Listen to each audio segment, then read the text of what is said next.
Hello friends, welcome back to Shashi Vantasala. ఈరోజు వీడియోలో అరటికాయ బజ్జీలని ఎలా ప్రిపేర్ చేసుకోవాలో చూపించబోతున్నానండి. ఈవినింగ్ స్నాక్స్ ఏదైనా సింపుల్గా ప్రిపేర్ చేసుకోవాలి అనుకుంటే ఈ అరటికాయ బజ్జీలను ఒక్కసారి ట్రై చేయండి.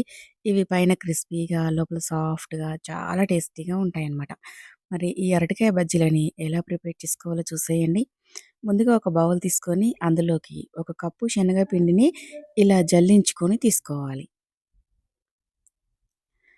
పిండిని అంతా కూడా ఈ విధంగా బాగా జల్లించుకున్న తర్వాత ఇందులోకి పావు టీ స్పూన్ పసుపు, పావు టీ స్పూన్ వంట సోడా, రుచికి సరిపడినంత ఉప్పు వేసుకోవాలి. తర్వాత 1 టీ స్పూన్ కారం వేసుకొని వీటన్నిటిని కూడా బాగా కలుపుకోవాలి. ఇలా కలుపుకున్న తర్వాత ఇందులోకి పావు టీ స్పూన్ వాము, అలాగే 1 టీ స్పూన్ అల్లం వెల్లుల్లి పేస్ట్ వేసుకొని ఇవి కూడా పిండిలో బాగా కలిసే విధంగా కలుపుకోవాలి. తర్వాత 2 టేబుల్ స్పూన్స్ ఆయిల్‌ని బాగా వేడి చేసుకొని వేసుకోవాలి. ఈ ఆయిల్ బాగా వేడిగా ఉంటుంది కాబట్టి ముందు ఇలా స్పూన్‌తోని కలుపుకోవాలి. తర్వాత స్పూన్ తీసేసి చేయితోని పిండిని ఇలా రబ్ చేస్తున్నట్లుగా బాగా కలిసే విధంగా కలుపుకోవాలి. ఈ విధంగా ఆయిల్ అంతా కూడా పిండికి బాగా పట్టించిన తర్వాత 2 టేబుల్ స్పూన్స్ పొడి బియ్య పిండిని వేసుకోవాలి. ఇప్పుడు ఈ బియ్య పిండి అంతా కూడా కలిసే విధంగా కలుపుకోవాలి. తర్వాత ఇందులోకి కొద్ది కొద్దిగా వాటర్‌ని యాడ్ చేసుకుంటూ పిండిని అంతా కూడా బాగా కలుపుకోవాలి. ముందుగా కొంచెం వాటర్‌ని యాడ్ చేసుకొని ఉండలేమీ లేకుండా కలుపుకున్న తర్వాత మళ్ళీ కొద్ది కొద్దిగా వాటర్‌ని యాడ్ చేసుకొని కలుపుకోవాలి. పిండి కన్సిస్టెన్సీ అనేది ఇక్కడ చూపిస్తున్న విధంగా ఉండాలండి. మరీ గట్టిగా కాకుండా, మరీ లూజ్‌గా కాకుండా ఈ విధంగా ఉండాలనమాట.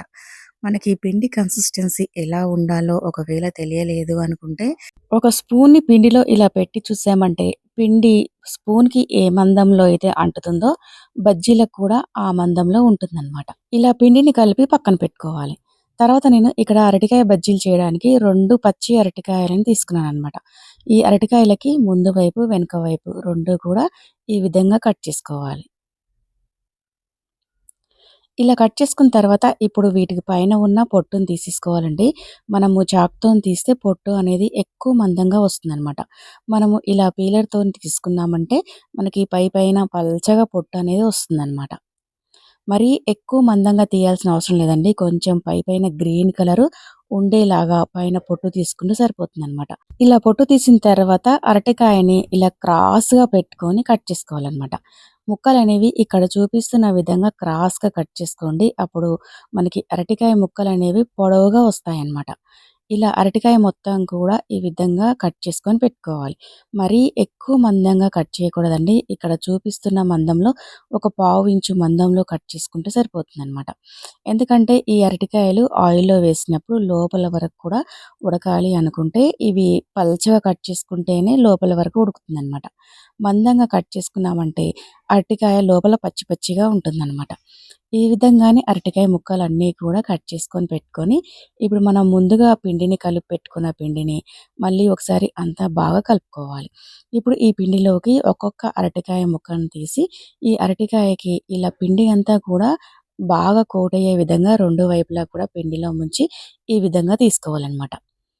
ఇలా పిండిలో ముంచిన తర్వాత ఇప్పుడు డీప్ ఫ్రైకి సరిపడినంత ఆయిల్ పెట్టుకొని, ఆయిల్ బాగా హీట్ అయిన తర్వాత ఇలా ఒక్కొక్క అరటికాయ బజ్జీని వేసుకోవాలి. మనము ఆయిల్‌లో ఎన్నైతే అరటికాయ బజ్జీలు పడతాయో అన్నే ఏసుకోవాలి. అరటికాయ బజ్జీలు ఒకదానికొకటి అంటుకోకుండా విడివిడిగా ఉండేలాగా వేసుకోవాలనమాట. ఒకదానికొకటి అంటుకునేలాగా వేసుకున్నామంటే అరటికాయ బజ్జీలనేవి విరిగిపోతాయన్నమాట. ఇలా ఆయిల్‌లో సరిపడినన్ని అరటికాయ బజ్జీలు వేసుకున్న తర్వాత వేసిన వెంటనే కదిలించకుండా కింద వైపు కొంచెం ఎర్రగా కాలిన తర్వాత రెండో వైపుకి తిప్పుకోవాలి. ఈ అరటికాయ బజ్జీలని 2 వైపులా తిప్పుకుంటూ వీటిని గోల్డెన్ షేడ్ వచ్చేంత వరకు కూడా బాగా ఫ్రై చేసుకోవాలనమాట. ఇలా అరటికాయ బజ్జీలు అన్నీ కూడా గోల్డెన్ షేడ్ వచ్చేంత వరకు ఫ్రై అయిన తర్వాత వీటిని ఇప్పుడు ఆయిల్‌లో నుంచి తీసి ఒక ప్లేట్‌లోకి తీసుకోవాలి. వీటికి ఎక్స్‌ట్రా ఆయిల్ ఉంది అనుకుంటే ఇలా టిష్యూ పేపర్ మీదకి తీసుకోండి. ఎక్స్‌ట్రా ఆయిల్ అంతా కూడా పేపర్ అబ్జర్వ్ చేసుకుంటుందనమాట. తర్వాత మిగిలిన పిండిని, మిగిలిన అరటికాయ ముక్కల్ని కూడా ఈ విధంగానే ముందైతే ఎలా అయితే వేసుకున్నామో ఆ విధంగా అరటికాయ బజ్జీలని వేసుకోవాలి. వీటిని కూడా వేసిన వెంటనే కదిలించకుండా కొంచెం ఒకవైపు ఎర్రగా కాలిన తర్వాత రెండో వైపుకి తిప్పుకొని, 2 వైపులా కూడా క్రిస్పీగా గోల్డెన్ కలర్ వచ్చేంత వరకు కూడా ఈ విధంగా బాగా ఫ్రై చేసుకోవాలి.